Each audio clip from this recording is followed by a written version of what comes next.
국내 코로나19 신규 확진자가 이틀 연속 38명 발생했습니다. 수도권에서는 집단 감염이 이어지고 있는데 서울의 누적 확진자가 1,000명을 넘어섰습니다.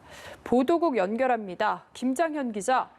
네, 국내 코로나19 확진자는 어제 하루 38명 새로 발생해 모두 11,852명이 됐습니다.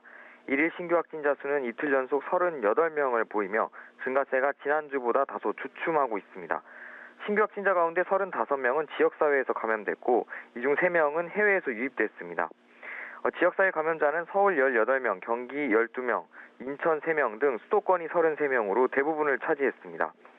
특히 서울의 누적 확진자는 1,015명으로 늘어 첫 환자 발생 137일 만에 1,000명을 넘었습니다. 이달 들어 확인된 지역사회 감염자는 313명으로 이 중 96.8%가 수도권에서 발생했습니다. 완치돼 격리 해제된 확진자는 어제 26명 늘어 모두 1,589명이 됐습니다. 완치율은 89.3%입니다. 격리 치료 중인 환자는 모두 989명으로 11명 증가했습니다. 사망자는 어제 1명, 오늘 2명 추가로 발생해 모두 276명이 됐습니다. 오늘 추가 사망자 가운데 1명은 86세 여성으로 쿠팡 부천 물류센터발 3차 감염자입니다.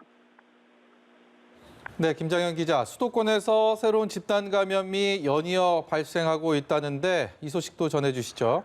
네, 이번에는 노인복지시설에서 집단 감염이 발생했습니다. 경기도 광명시 광명 3동에 있는 광명 어르신센터의 입소자 3명과 종사자 3명이 확진 판정을 받았습니다. 지난 7일 70대 여성 입소자가 확진 판정을 받아 입소자와 종사자 전원을 검사한 결과 이처럼 확진자가 나왔습니다. 이 70대 여성 입소자는 지난달 31일 용인 큰나무교회 예배에 참석한 것으로 확인됐습니다. 방역당국은 양천구 탁구장에서 시작된 집단 감염이 용인 큰나무교회로 또 그 교회에서 광명 노인복지시설로 이어졌다고 밝혔습니다.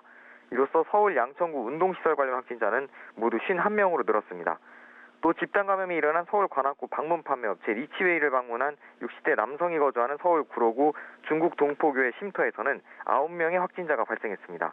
이로써 리치웨이 관련 확진자는 모두 68명으로 집계됐습니다. 또 서울 잠실 롯데월드를 다녀온 고3 학생이 확진 판정을 받은 뒤 이 학생이 다니는 서울 원무고 학생과 교직원 등 769명을 대상으로 실시한 전수검사 결과 모두 음성이 나왔습니다. 네, 코로나19 취약시설에서 산발적인 집단 감염도 계속되고 있는데요. 정부가 이 시설에 대한 점검도 강화한다고요? 네, 정부와 지자체는 이번 주 고속도로 휴게소, 인력사무소, 건설 현장 식당 등에 대한 합동 방역 점검에 나섭니다. 지난주에는 고시원 쪽방촌, 외국인 밀집 지역을 합동 점검했습니다. 이 같은 점검은 최근 외국인 쉼터 등 코로나19 감염 취약시설에서 집단 감염이 발생하고 있기 때문입니다. 정부는 점검 결과를 토대로 방역 지침, 물품 지원 등 방역 대책을 보완할 예정입니다. 지금까지 보도국에서 전해드렸습니다.